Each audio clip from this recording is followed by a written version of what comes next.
ರಾಜ್ಯದಲ್ಲಿ ಮಳೆ ಇಲ್ಲದೆ ರೈತ ಕಂಗಾಲಾಗಿದ್ದಾನೆ. ಇದರ ನಡುವೆಯೇ ರಾಜ್ಯದ ಅನೇಕ ಭಾಗಗಳಲ್ಲಿ ಮಳೆಯ ತೀವ್ರ ಅಭಾವ ಕಾಡ್ತಾ ಇದೆ. ತೀವ್ರಗೊಳ್ತಾ ಇರುವಂತಹ ಈ ಪರಿಸ್ಥಿತಿಯ ನಡುವೆ ಕೊನೆಗೂ ಸರ್ಕಾರ ಬರ ಘೋಷಣೆಗೆ ಮುಹೂರ್ತ ನಿಗದಿಪಡಿಸಿದೆ.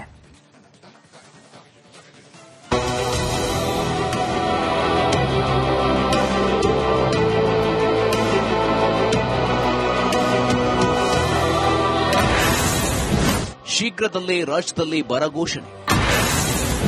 ಕುಡಿಯುವ ನೀರಿಗಾಗಿ ಪ್ರತಿ ಜಿಲ್ಲೆಗೆ 1 ಕೋಟಿ.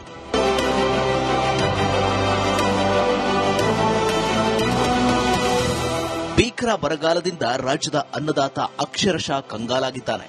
ಗ್ರಾಮೀಣ ಭಾಗಗಳಲ್ಲಿ ಕುಡಿಯುವ ನೀರಿನ ಅಭಾವ ಸೃಷ್ಟಿಯಾಗಿದ್ದು, ಬೆಳೆ ನಷ್ಟದಿಂದ ರೈತರು ಬೀದಿಗೆ ಬೀಳುವಂತಾಗಿದೆ. ರಾಜ್ಯದ ಬರ ಪರಿಸ್ಥಿತಿ ಬಗ್ಗೆ ಸರ್ಕಾರ ಸಮಗ್ರ ಅವಲೋಕನ ನಡೆಸಿದ್ದು, 102 ತಾಲೂಕುಗಳ ಗ್ರೌಂಡ್ ಟ್ರೂತಿಂಗ್ ವರದಿ ಸರ್ಕಾರಕ್ಕೆ ಸಲ್ಲಿಕೆಯಾಗಿದೆ. ಯಾವ್ದಾದ್ರು ಬರ ತಾಲೂಕು ಅಂತೇಳಿ ಇದನ್ನ ತೀರ್ಮಾನ ಮಾಡಿದ್ದೇವೆ. ಅದೆಲ್ಲ ರಿಪೋರ್ಟ್ಸ್ ಬಂದಿದೆ. ಇದರಲ್ಲಿ ನಾವು ಟೆಕ್ನಿಕಲ್, ಯಾಕೆಂದ್ರೆ ನಾವೇನು ಇಲ್ಲಿ ವೈಯಕ್ತಿಕವಾಗಿ ಯಾವ ತಾಲೂಕು ಸೇರಿಸಬೇಕು ಬಿಡಬೇಕು ಅಂತಿಲ್ಲ. ಯಾವುದು ಎಲಿಜಿಬಿಲಿಟಿ ಪ್ರೋಸೆಸ್ ಅಲ್ಲಿದೆ ಆ ಪ್ರಕಾರ ನಾವು ಎಲ್ಲೆಲ್ಲಿ ಮಳೆ ಬಂದಿಲ್ಲ ಇದನ್ನೆಲ್ಲ ಡೌಟಿಂಗ್ ಎಲ್ಲ ಆಗಿ ಆ ವರದಿ ಆಧಾರದ ಮೇಲೆ ಈಗಾಗಲೇ ತೀರ್ಮಾನವನ್ನ ಮಾಡಿದ್ದೇವೆ. ನಾಳೆನೋ ನಾಳಿದ್ದೋ ಇಲ್ಲ ಇವತ್ತೋ ನಮ್ಮ ಡೆಪ್ಯೂಟಿ ಸಿಎಂ ನಿಮಗೆ ಯಾವ ತಾಲೂಕು ಬರ ಅಂತೇಳಿ ಘೋಷಣೆ ಮಾಡ್ತಾರೆ.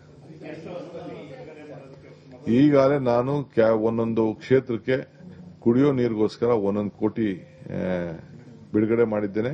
ಈಗಾಗಲೇ 102 ತಾಲೂಕುಗಳಿಗೆ ಗ್ರೌಂಡ್ ಟ್ರೂತಿಂಗ್ ರಿಪೋರ್ಟ್ ಬಂದಿದೆ.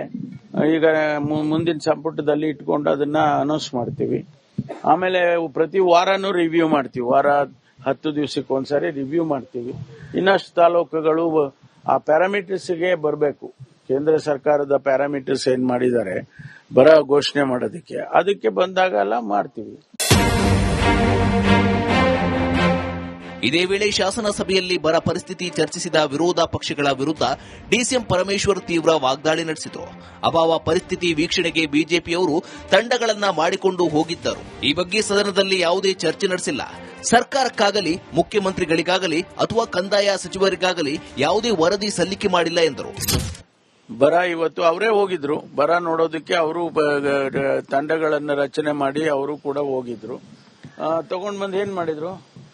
ನಮಗೂ ಏನು ವರದಿ ಕೊಟ್ಟಿಲ್ಲ. ಅವರು ನಮಗೂ ಒಂದು ಪತ್ರ ಆದ್ರೂ ಬರೀಬೇಕಲ್ಲ. ನಾವೆಲ್ಲ ಹೋಗಿದ್ದೋ ಹಿಂಗೆಲ್ಲ ಆಗಿದೆ, ಬರದ ಪರಿಸ್ಥಿತಿ ನಮ್ಮ ದೃಷ್ಟಿಯಲ್ಲಿ ಈ ರೀತಿ ಇದೆ, ಇಂತಿಂತ ಕ್ರಮ ತಗೊಳ್ಳಿ ಅಂತ ಹೇಳಿ ನಮಗಾದ್ರೂ ಕಂದಾಯ ಸಚಿವರಿಗಾದ್ರೂ ಬರೀಬೇಕು, ಸರ್ಕಾರಕ್ಕೆ ಇಲ್ಲ ಮುಖ್ಯಮಂತ್ರಿಗಳಿಗಾದ್ರೂ ಬರೀಬೇಕು. ಅದು ಏನೂ ಇಲ್ಲ.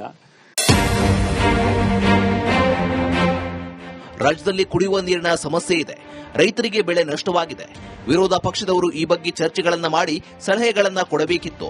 ಆ ಕೆಲಸ ಮಾಡುವ ಬದಲು ಸದನದಲ್ಲಿ ಬರೀ ರಾಜಕೀಯ ಮಾಡಿದ್ದಾರೆ ಎಂದು ಆಕ್ರೋಶ ಹೊರಹಾಕಿದ್ದಾರೆ. ಇದರ ನಡುವೆ ಇಂದು ಬೆಳಗ್ಗೆ 11:30ಕ್ಕೆ ವಿಧಾನಸೌಧದಲ್ಲಿ ಸುದ್ದಿಗೋಷ್ಠಿ ಕರೆದಿದ್ದು ಬರ ಘೋಷಣೆ ಮಾಡುವ ಸಾಧ್ಯತೆ ಇದೆ.